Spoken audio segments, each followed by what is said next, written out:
போருக்கு பிறகு எண்ணெயின் விலை குறையும்னு அமெரிக்க அதிபர் ட்ரம்ப் தெரிவித்திருக்கிறார். ஈரானுக்கு எதிரான போர் தற்போது தீவிரமடைந்து வருவதாகவும் இந்த போருக்கு பிறகு எண்ணெயினுடைய விலை குறையும்னு தற்போது அமெரிக்க அதிபர் ட்ரம்ப் தெரிவித்திருக்கிறார். ஈரானை கடுமையாக தாக்கி வரோம்னு அவர் குறிப்பிட்டிருக்கிறார். முக்கிய செய்தி.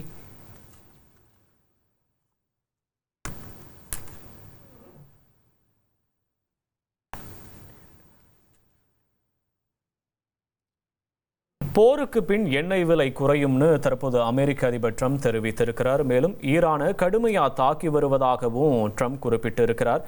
தங்களுடைய அணு ஆயுத ஒப்பந்தத்தை ஈரான் ஏற்காததால இஸ்ரேலோட சேர்ந்து கடந்த 28ஆம் தேதி அந்த நாட்டை இரு நாடுகளும் தாக்கியிருந்தது. அமெரிக்க ஈரான் தலைநகர் தெஹ்ரானை ஒரே நேரத்தில் இரு நாடுகளும் இணைந்து நடத்திய தாக்குதலில் ஈரானோட உச்சபட்ச தலைவர் கமேனி உள்ளிட்டோர்லாம் கூட உயிரிழந்திருந்தனர். இந்த நிலையில் தற்போது இந்த ஈரானுக்கு எதிரான போருக்கு பிறகு எண்ணெயினுடைய விலை குறையும்னு அமெரிக்க அதிபர் ட்ரம்ப் தெரிவித்திருக்கிறார். இது தொடர்பான முக்கிய செய்தியை தான் தற்போது நாம பார்த்து கொண்டிருக்கிறோம்.